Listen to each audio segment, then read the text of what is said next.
I remember the moment it hit me, this persistent, nagging sense that something was off, but I couldn't quite pin down what it was. On the surface, I was that person everyone expected to be, functional, reliable, making things happen. I had a schedule that hummed like clockwork, deadlines met, emails answered, and conversations handled with what looked like confidence. Yet beneath that polished exterior was a current of exhaustion, like I was running a marathon that never ended. My mind raced at a speed no one else seemed to notice, and my body was on high alert even when nothing pressing was happening. I called it being responsible or staying prepared, but deep down, I knew it was something else. People often say anxiety is just thinking too much or worrying a little. But if that were true, I'd have to be the most overthinking person on the planet. It wasn't just a matter of extra thoughts crowding my mind. It was how those thoughts seeped into the very way I moved through the day. I'd find myself triple-checking emails, avoiding eye contact in meetings so I wouldn't have to share my thoughts, apologizing before I even really understood if I had done anything wrong. I was the master of adapting, of bending myself into whatever shape the moment demanded. It seemed like maturity, like I had learned the art of avoiding conflict and keeping everyone happy. But as the days passed, the weight pressing into my chest whispered a quieter truth. I wasn't just careful. I was caught in a cycle I couldn't see. What puzzled me the most was how natural it all felt. It was invisible armor I wore all day long without realizing. These small habits, the way I'd mentally prepare for disasters that never came, the subtle hesitations before speaking, the constant, unshakable alertness, felt like part of who I was. I told myself, this is just me being prudent, but it was more like my brain was wired to expect trouble, always ready for the worst outcome. And that readiness came at a cost. My mind was never at rest. My body never relaxed. Even in moments of quiet or joy, there was this lingering tension, like I was bracing for an impact that might never arrive. I started to pay attention, to look beneath the surface of these patterns I had thought were normal. That's when I realized this wasn't just occasional stress or the natural ups and downs of life.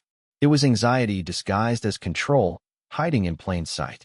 Not the kind we often imagine, a panicked, overwhelming sensation, but something quieter, more insidious, that shaped my actions without demanding immediate attention.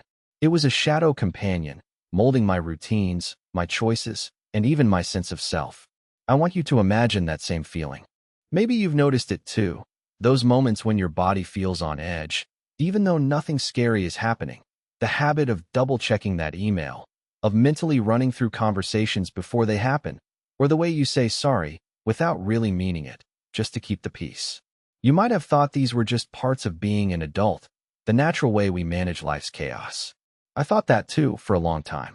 But what if those habits are quietly feeding the fire inside, keeping your nervous system in constant overdrive?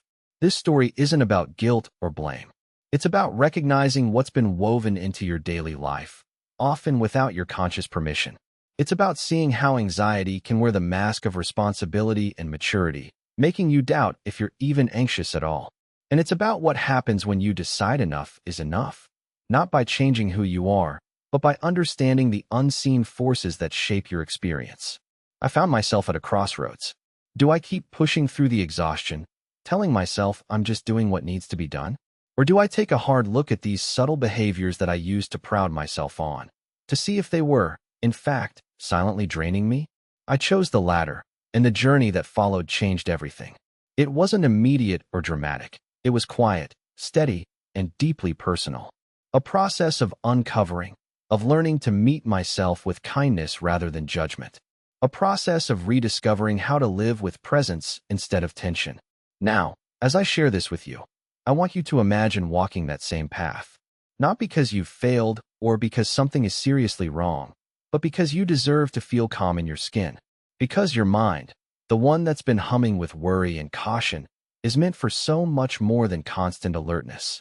There's space inside you that's waiting to breathe, to rest, to simply be.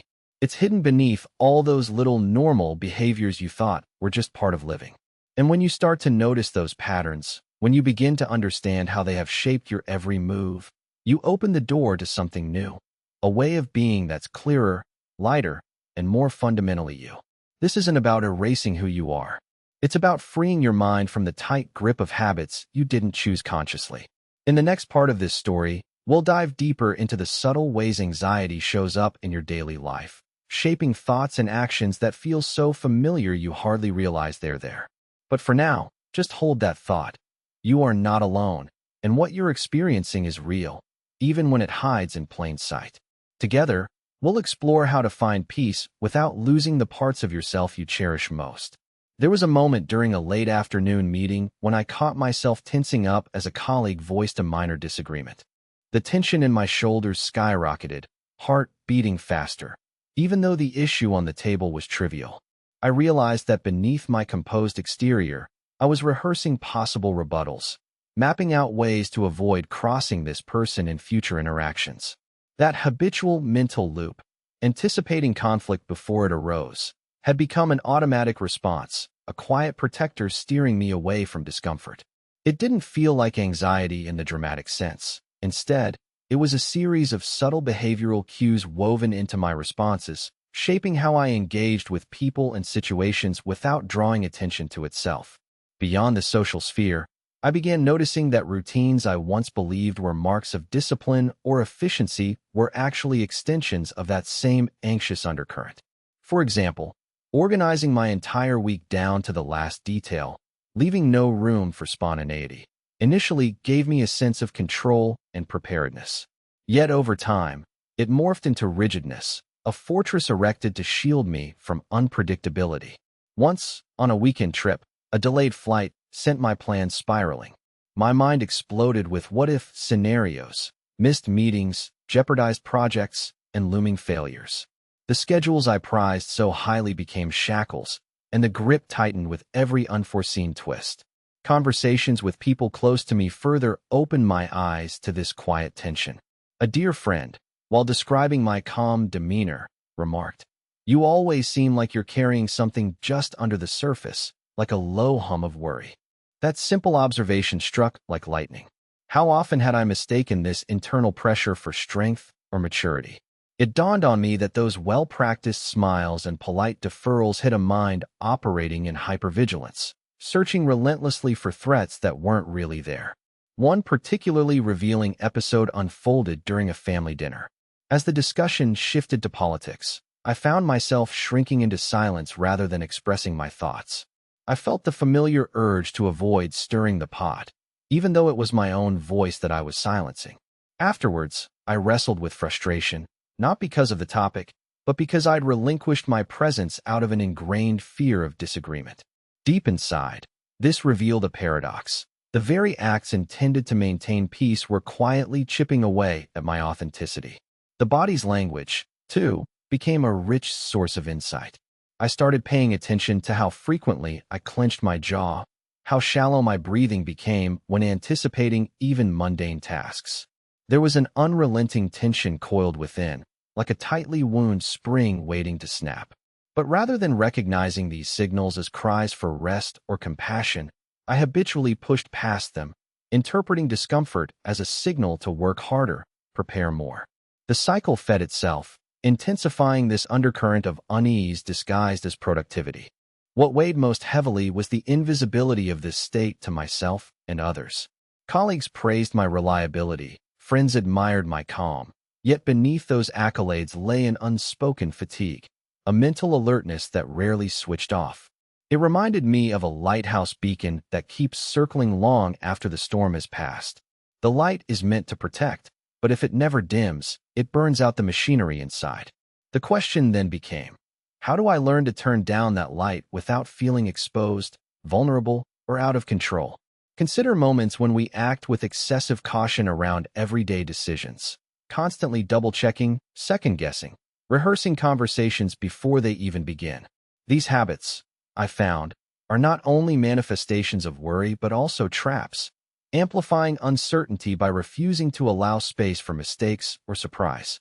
Instead of alleviating fears, they unwittingly fan the flames of apprehension. Yet within this complex web, I glimpsed something hopeful. Recognizing these behaviors was akin to spotting the hidden currents beneath a calm lake's surface. They no longer operated as invisible masters. Awareness granted me choice. the opportunity to build new responses rather than remain shackled by old patterns. But this first step required patience. These habits had grown over years, entwined with my identity, so quick fixes or sheer willpower were rarely effective. I began to see the importance of gentle self-inquiry, asking questions like, what am I really preparing for? Or how might this moment look if I allowed myself to be less rigid? Created tiny cracks in the armor. Gradually, I learned to notice the sensations in my body without rushing to silence or control them. Moments of quiet reflection, even brief ones, became small acts of rebellion against the mental treadmill. One evening, during a walk under fading twilight, I paused and took a deep inhale, allowing my shoulders to drop for the first time in hours. The cool air brushed against my skin as distant sounds of life carried a rhythm separate from the racing inside me. That simple surrender, to stop, breathe, and be present, felt like opening a window in a stuffy room. In that space, I glimpsed peace not as an absence of discomfort, but as a new way of responding to it. Now, I realize these subtle patterns are not weaknesses but signals, markers of a nervous system seeking safety in an unpredictable world. Our challenge isn't to extinguish them outright, but to cultivate awareness and compassion so they no longer govern our choices unseen. Only then can we start peeling back the layers of tension and find the freedom to live fully, without the shadow of constant vigilance dictating our every move. On one ordinary morning, I found myself hesitating before answering a simple message from a coworker. The text wasn't confrontational or urgent, it was a routine check-in. Still, I paused, fingers hovering over the keyboard, my mind spinning scenarios of how my response could be misinterpreted. Each imagined reply felt insufficient, prompting me to rewrite and delete countless times. What struck me most was my growing awareness that this manuscript of cautious replies was a shield built out of anxious anticipation, disguising itself as professionalism. This moment laid bare the extent to which my internal restlessness was scripting my outer actions, unseen, yet relentless. Gradually, I began to notice that anxiety had intricately woven itself into what society often lauds as self-discipline. The meticulous notes I took during meetings, the endless to-do lists, the punctuality that edged into perfectionism. They no longer simply organized my life, but actually accumulated into a fortress to guard against uncertainty. In one vivid recollection, I remembered preparing extensively for a project presentation, rehearsing answers in front of a mirror to avoid any unexpected questions. Yet, even with all the preparation, I felt a gnawing emptiness, an itch beneath the accomplishment that whispered this wasn't genuine confidence, but a well-practiced defense mechanism demanding constant upkeep. One afternoon, a casual invite to lunch became a source of dread. The idea of stepping into an unstructured social environment sparked a flood of what if thoughts inside me. What if I say something stupid? What if I misunderstand cues? What if they judge me? I imagined scenarios where my easygoing facade could crack, revealing vulnerability I was desperately trying to keep hidden. Instead of accepting the invitation, I turned it down, excusing myself with vague busyness. That choice, in hindsight, was less about schedule and more about evading a battlefield my mind had constructed. Meanwhile, subtle patterns crept into my daily vocabulary and expressions. I noticed an overuse of qualifiers. I think, maybe, just, phrases meant to soften my words and avoid imposing opinions. During conversations, I often framed statements as questions, seeking validation or fearing pushback. This linguistic dance, seasoned with excessive caution, appeared unremarkable to most, but I recognized it as anxiety's whisper beneath my dialogue. It shaped my identity, morphing confidence into tentative negotiations that hampered authentic connection. Several times, I caught myself attempting dispute avoidance during group discussions. Rather than voicing disagreement or presenting a dissenting view, I opted for silence or soft agreement to maintain harmony. One moment during a brainstorming session illustrated this vividly.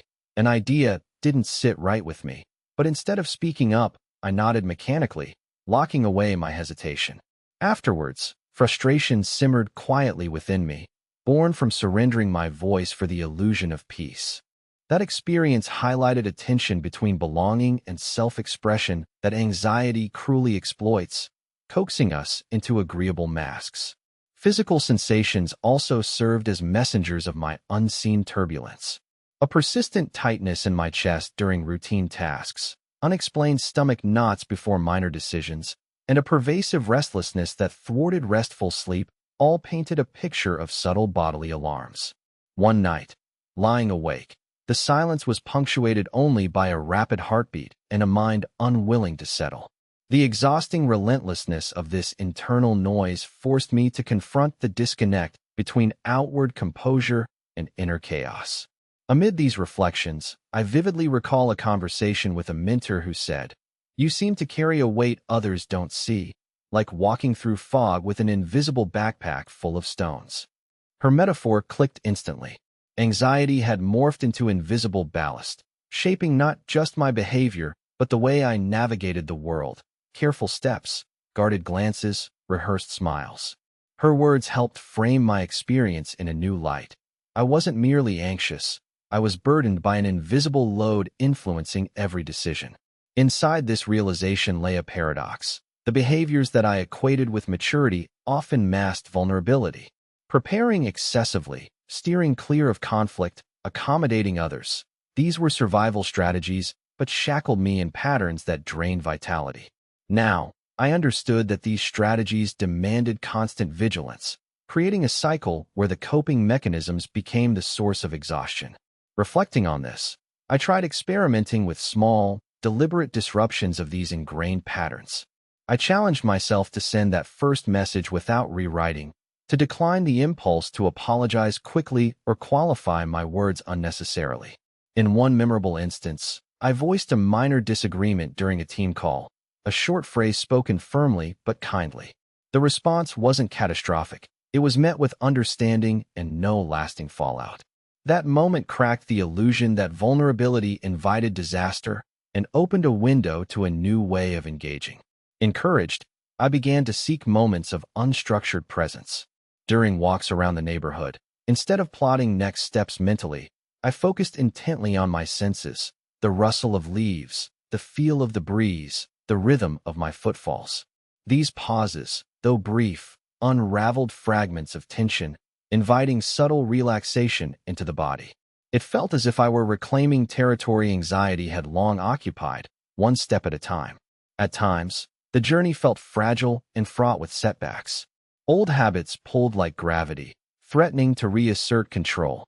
Yet, with each mindful act, I gathered reserves of resilience, a growing belief that I could inhabit my own skin without relentless performance or guardedness.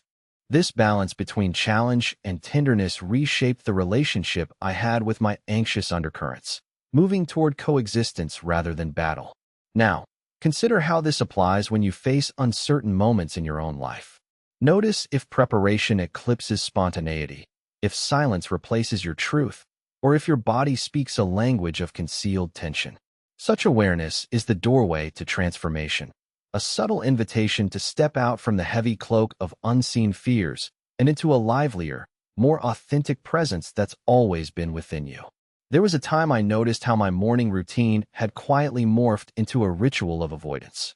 Instead of greeting the day with curiosity, I mechanically followed scripts that kept unexpected moments out. For example, I brewed my coffee precisely at 7:05 every day, not because the time mattered, but because unpredictability felt dangerous. I clung to these repeated actions with a desperate grip, as if they were lifelines pulled tight against the currents of uncertainty beneath my calm exterior. It was like constructing an invisible barrier around my world, a fortress built not from stones, but from habits designed to neutralize surprise. One evening, a sudden invitation to join friends for an unplanned dinner sent my stomach knotting before I even responded.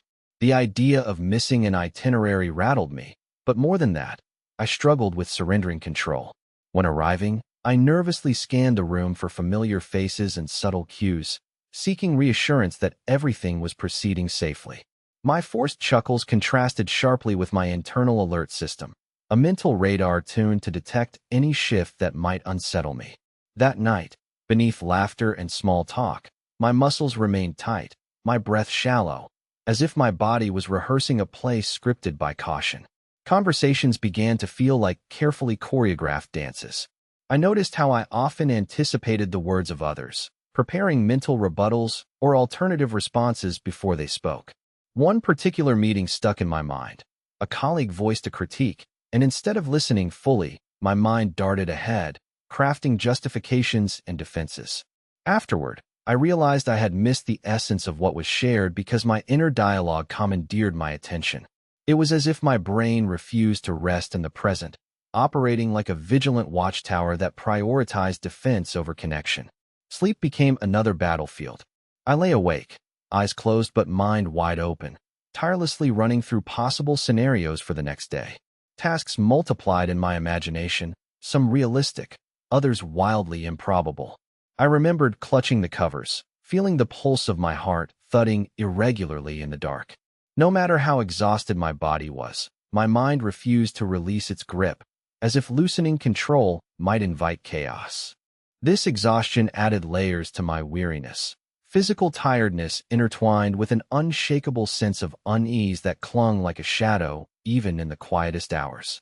During a chance moment of reflection, a trusted friend remarked, "You carry the weight of worlds on shoulders that look so calm."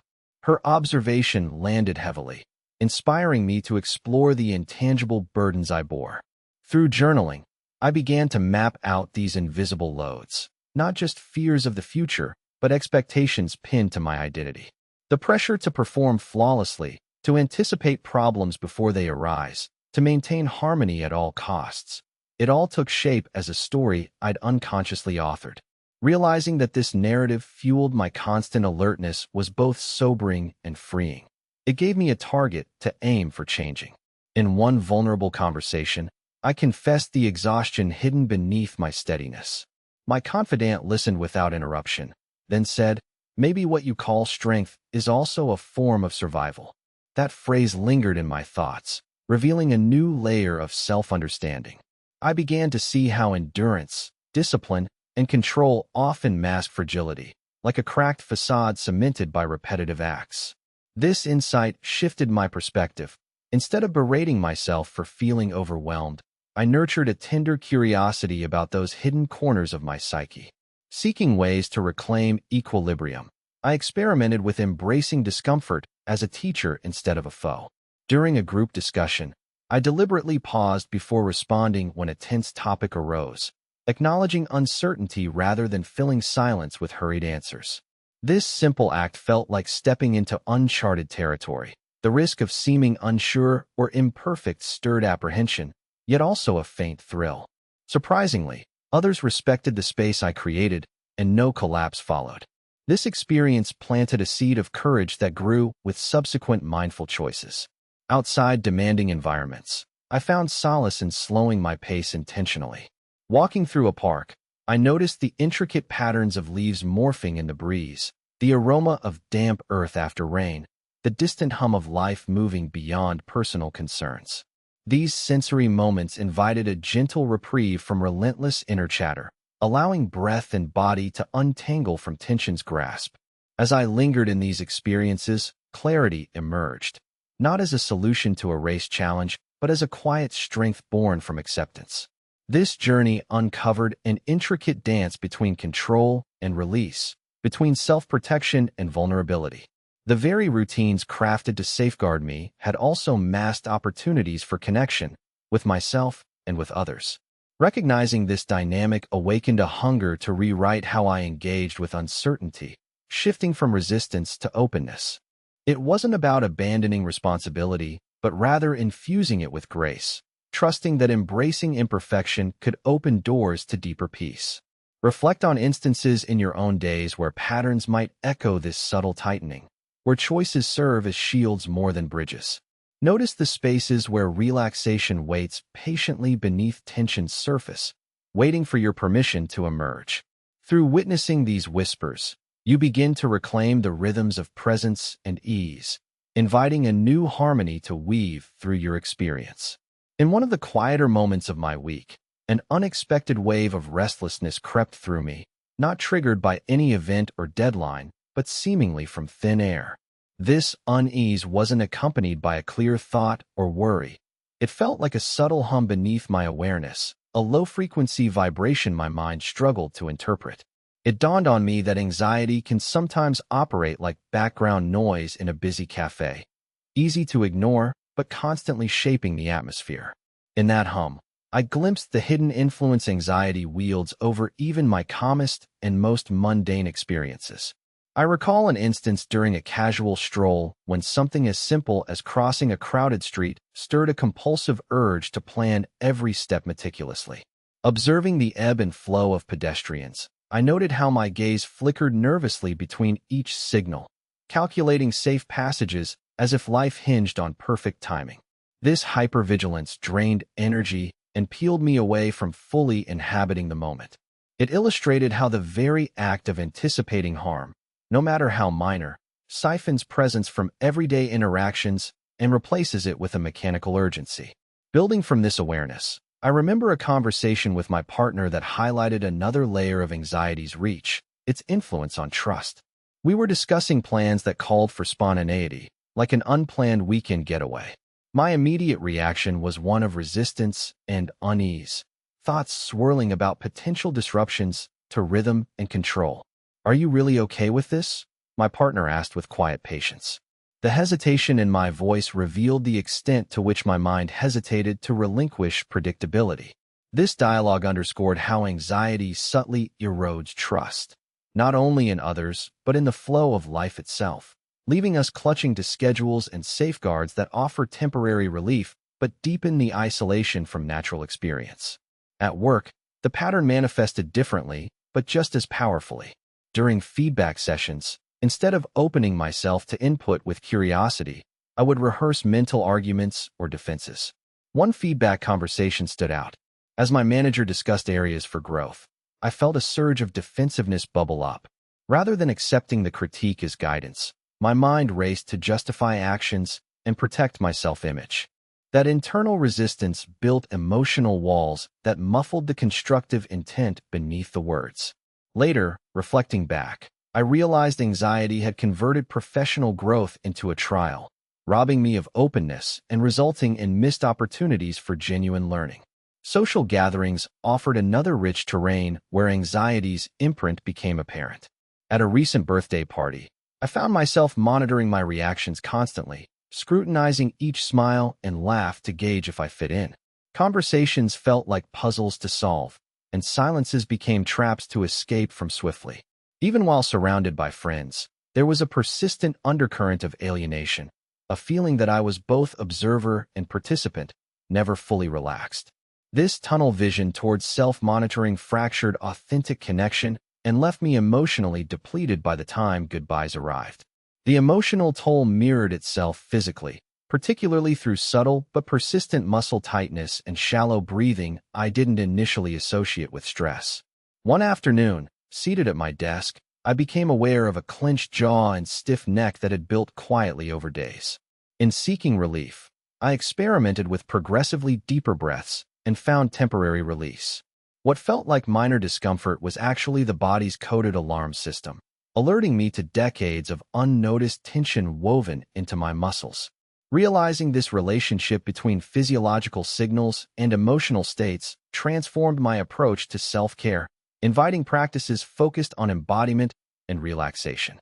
In the realm of personal identity, anxiety imprinted itself through an internalized voice of relentless self-criticism. Instead of affirming worth, I habitually questioned my adequacy, whispering to myself that mistakes would confirm incompetence and rejection. This harsh inner dialogue functioned as both motivation and punishment, propelling productivity while simultaneously breeding exhaustion and self-doubt. One evening, after a minor error, that inner critic erupted with a barrage of blame, eclipsing any sense of progress or possibility. Confronting this was painful but necessary, illuminating how embedded narratives of fear shape both action and esteem. Another nuanced dimension emerged in the tension between adaptability and authenticity. I noticed an extreme responsiveness to others' moods and expectations, shifting my behavior to maintain harmony, even at the cost of masking true feelings. This emotional acrobatics created an exhausting performance that blurred boundaries and neglected my own needs. In choosing ease for others, I sacrificed the courage to express discomfort or dissent, further deepening feelings of invisibility and loneliness. The irony was striking. The desire for connection led me to hide the parts of myself yearning to be seen. Amidst these challenges, moments of incremental breakthrough glimmered.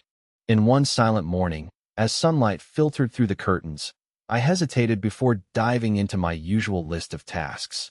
Instead, I simply sat, listening to the rhythms within, the rustle of breath, heartbeat's gentle cadence. This intentional stillness felt revolutionary, piercing the habitual flow of anxiety with a pause that tasted like freedom. Though fleeting, it promised new pathways, not promises of perfection, but invitations to reclaim space for presence and ease. It was in these delicate spaces that I glimpsed a hopeful alternative to the relentless scan for danger that had long dominated my inner world.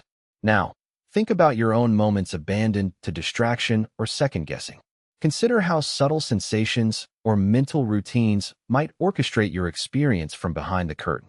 Recognizing these hidden currents is not just an intellectual exercise. It's a call to awaken to the rich complexity within you, where both challenge and resilience intertwine, ready to be explored with courage and compassion. One evening, as twilight seeped through the curtains, I sat alone in my apartment, stirring a cup of tea that had long gone cold. My mind, usually a frantic carousel of plans and what-ifs, surprisingly went quiet for a moment. In that rare stillness, I noticed an almost imperceptible tension gripping my shoulders, not sharp or urgent, but persistent, like the distant echo of a storm rumbling far off. That sensation, which had quietly lain beneath my awareness for years, suddenly felt more tangible somehow. It wasn't something I could just press pause on. It was woven into the fabric of how I engaged with the world, like a faint pulse threading through all my interactions. Not long after, an old acquaintance invited me to a weekend hiking trip. Normally, such spontaneous invitations would trigger that inner alarm system, urging preparation, backup plans, and a mental checklist of everything that could go wrong. Surprisingly, this time, a different sensation stirred within me, a curious mix of excitement tangled with vulnerability. I hesitated, struggling to reconcile the craving for connection with the impulse to control outcomes. When I hesitantly said yes, my heart raced, not with dread, but with anticipation. I realized that surrendering to uncertainty didn't have to mean losing myself. It could mean expanding who I was willing to become. During the hike, as I traced the winding trail through towering trees and sun-dappled clearings, I observed my thoughts slipping between old patterns and glimpses of a fresh perspective. The rhythm of my footsteps matched the steady cadence of my breath, a grounding melody that softened the noise of past worries. At one point, I tripped over a hidden root and caught myself awkwardly. Instead of biting back frustration or anxiety, I laughed, genuinely. That moment shattered an unspoken rule I hadn't known I lived by, that I must always appear composed and prepared. In embracing the stumble, I embraced imperfection, and something inside me began to unclench. Later, as night wrapped its velvet around the campsite, our small group gathered around the fire. Stories unfolded, some humorous, others raw, each revealing threads of struggle and resilience. I listened, feeling a swell of empathy and kinship. It struck me how shared vulnerability fostered connection rather than alienation. I realized I had long equated vulnerability with weakness, but here it shimmered as a quiet strength that brought us closer. The firelight danced on faces etched with courage, and I sensed an invitation to shed the weight of expectations I'd carried for too long. One morning, alone by a misty creek feeding the trail, I decided to try something simple but radical, to sit still and just observe. As the water gurgled over smooth stones and birds called unseen melodies, I let my thoughts float past like drifting leaves, resisting the urge to grasp or alter them. This practice peeled back layers of mental chatter, revealing the raw texture beneath. I noticed how often I had defined myself through doing, planning, and controlling, rarely granting space to simply be. That realization was unsettling yet profoundly liberating. I glimpsed a version of myself existing beyond the compulsive drive for certainty. During the descent, faced with uneven terrain and uncertain footing, I discovered a newfound trust emerging, not in flawless execution, but in my capacity to adapt and respond. I stopped striving to predict every outcome and instead attuned to the moment's requirements. When a sudden rain shower erupted, I didn't panic or rush. I stood beneath the canopy, letting droplets kiss my skin, marveling at the unexpected reminder that life unfolds in bursts of unpredictability, and grace resides in leaning into it. Returning home, the patterns I'd carried internally didn't vanish overnight. Yet, the journey offered a reframing, a lens that softened rigidity and honored the fluidity of existence. I began experimenting with small acts of rebellion against ingrained habits, declining an agenda-driven meeting to sit with a book, pausing mid-sentence to breathe fully, sharing a candid feeling rather than a polished facade.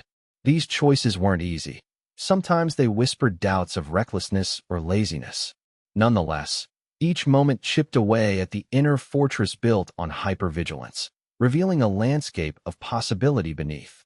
One afternoon, during an ordinary workday, a sudden email arrived, a request for last-minute collaboration on a project. My initial reflex nudged me towards stress and resistance. Instead, I breathed deeply and accepted, setting a boundary around how I approached the task without sacrificing my well-being. Throughout the process, I stayed connected to breath and presence, noticing the ways tension tried to resurface and gently redirecting it. Completing the project, I sensed a subtle but significant shift. I could meet demands without surrendering my peace. Now, reflect on moments in your life that provoke a similar interplay of control and surrender. Consider how stepping into unpredictability might reveal unknown capacities and new dimensions of strength. This path invites you beyond the comfort of certainty toward a richer experience defined not by suppression of discomfort, but by courageous engagement with it. Such transformation isn't found in grand leaps alone.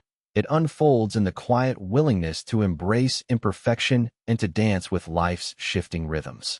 As I move deeper into this unfolding experience, I can sense the subtle weaving of countless threads, each delicate, yet resilient, coming together to shape a tapestry more intricate than I could have foreseen. It's as if my mind, once a frenetic orchestra of competing demands and silent alarms, begins to tune itself to a new frequency. That tension, once a heavy weight pressing upon my chest, starts to loosen its hold, not in grand gestures, but in quiet, persistent shifts that ripple beneath awareness like the gentle stirring of a calm sea before dawn. It strikes me how this journey isn't about arriving at some distant endpoint or perfect state. Instead, it resembles a dance between light and shadow, certainty and uncertainty, control and surrender. I see now that the pattern isn't linear or predictable, but cyclical and alive, unfolding with nuance and surprise. The barriers I had built, thinking they offered safety and strength, reveal themselves as evolving landscapes rather than fixed walls. This realization invites a softer compassion, a chance to move within those boundaries rather than against them, to meet resistance with curiosity instead of frustration. There's a curious tension in holding on to habits that once offered refuge, yet simultaneously constricted freedom. Like an old, familiar path worn deep into the earth, these patterns guide movement but risk limiting horizons. The awareness that arises here is not about erasing these pathways, but learning to navigate with intention, weaving new trails alongside, unseen but steadily growing with each mindful step. It feels less like a battle and more like a careful tending of a once-neglected garden, pruning, nourishing, and allowing room for unexpected blossoms to emerge. Reflecting on the sensations that color this experience, I notice how they mingle, restlessness pairing with moments of calm, hesitation giving way to tentative confidence. This interplay resembles the rising of a tide. Waves crest and recede, never static, their rhythm timeless and unpredictable. Yet within this vast motion lies a quiet steadiness, like the ocean's depth unruffled by surface shifts. Connecting to that steadiness feels like a gentle invitation to trust not in the absence of turmoil, but in the capacity to move with it, adapting and evolving. In conversations with myself, I hear a voice that's gradually lowering its volume, less judgmental, more attentive. It chooses patience and questions assumptions rather than railing against perceived shortcomings. This inner dialogue becomes less about commanding or controlling and more akin to listening deeply to what's being whispered in moments of discomfort or doubt. It is in this listening that a space opens, creating room for a fuller presence that doesn't require constant defense or perfection. I'm struck by how presence itself demands courage, real courage, not the absence of fear or uncertainty, but the willingness to show up fully despite it. It calls for embracing complexity and contradictions with grace, acknowledging that growth rarely comes in neat packages. The path forward is not outlined by clear signposts, but revealed gradually with each authentic encounter, each act of vulnerability, each step away from old scripts that no longer serve us. As the days carry on, I begin to see these subtle narrative shifts shape not only how I relate inwardly, but also how I engage with the world around me. There is a softening in interactions, a lightness in decision-making, and an openness that feels both unfamiliar and inviting. I notice that trust, both in myself and life, can be nurtured through simple acts of presence rather than controlled outcomes. This awakening uncovers an underlying current of resilience, a quiet strength that has always been part of my fabric, but was masked beneath layers of worry and guardedness. This intricate dance invites me to imagine what life might look like if I allowed those old tensions and rigidities to gradually unwind, not through force, but through gentle easing. If I could meet each moment with the curiosity of a traveler exploring uncharted terrain, rather than the wariness of a defender guarding territory. The horizon opens, not with definitive clarity, but with the possibility of new beginnings and discoveries hidden within imperfection and uncertainty. Reflecting on this journey so far, I recognize a profound invitation to claim the freedom that arises when we step out from the shadows of quiet compulsion and into the messy, beautiful light of presence. The story unfolding is not about fixing or erasing, but embracing the fullness of becoming, with all its ebb and flow. And within this unfolding, there waits a threshold, a space ripe for transformation, beckoning us to take the next step with openness and courage. As night deepened outside my window, I sat in the quiet space I'd carved out for myself, the soft glow of a single lamp painting golden arcs on cracked pages of a notebook. A lifetime of rushing, strategizing, and guarding my thoughts had led me here, to a fragile moment poised between exhaustion and awakening. I realized that anxiety, often masked as carefulness or diligence, had shaped much more than my actions. It had sculpted how I perceived reality and who I believed I needed to be. The illusion that constant vigilance equated to strength had kept me captive longer than I was willing to admit. In that stillness, I grasped that reclaiming peace isn't about erasing tension or evading uncertainty. Instead, it invites embracing the paradox of being both tender and firm, vulnerable and resilient simultaneously. It's as if we learn to dance with shadows that once threatened to engulf us, allowing their shapes to inform our movements instead of imprisoning us. The steady hum that once signaled relentless alertness can, if we listen closely, transform into a rhythm grounding us in presence and self-compassion. This subtle alchemy, the turning of fear into fuel for growth, became my newfound compass.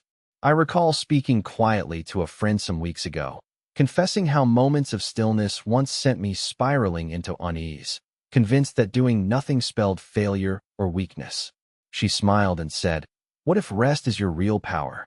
What if silence reveals your truest strength?" Her words caught me off guard, igniting a curious ember inside. Could surrendering control unlock freedom rather than diminish it? The question lingered, reframing my view of effort not as relentless pushing forward, but as a conscious breathing space inviting balance. That balance, I came to understand, arises not from perfection, but from kindness toward myself when imperfections appear. Each hesitation, every falter or anxious thought, doesn't mark defeat, but signals an opportunity for growth and deeper understanding. I learned to witness my internal storms without trying to tame them instantly, to allow waves of uncertainty to pass, while anchoring to a core of steadiness within. This wasn't weakness, but a profound embodiment of courage, not relentless battle, but wise yielding. I see now that many who wear the armor of control do so not because they seek to dominate fear, but because they long to be safe, understood, and belonging. In these shared desires, our stories entwine. Realizing this interconnectedness makes the path toward healing less lonely and more compassionate. It invites us to approach ourselves and others with gentle arms extended, recognizing that beneath the facade of composure lies a common thread of human vulnerability, craving authentic connection. Emerging from this understanding, I recognize that healing unfolds not as a solitary conquest, but as a delicate gathering, a weaving together of moments where we choose presence over distraction, honesty over avoidance, and grace over harsh scrutiny.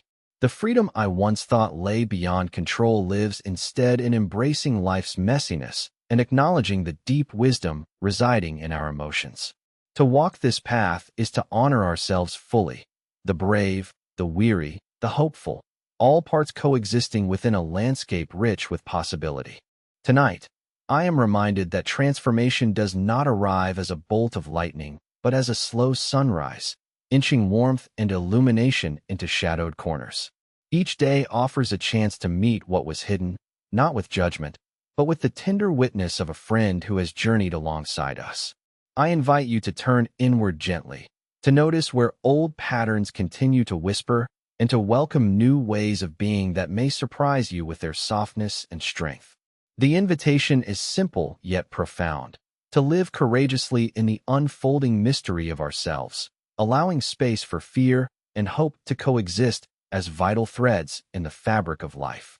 In embracing this, we reclaim not only our peace but the luminous vitality that comes from knowing, at last, that we are whole, imperfect, and infinitely capable of becoming who we've always been meant to be.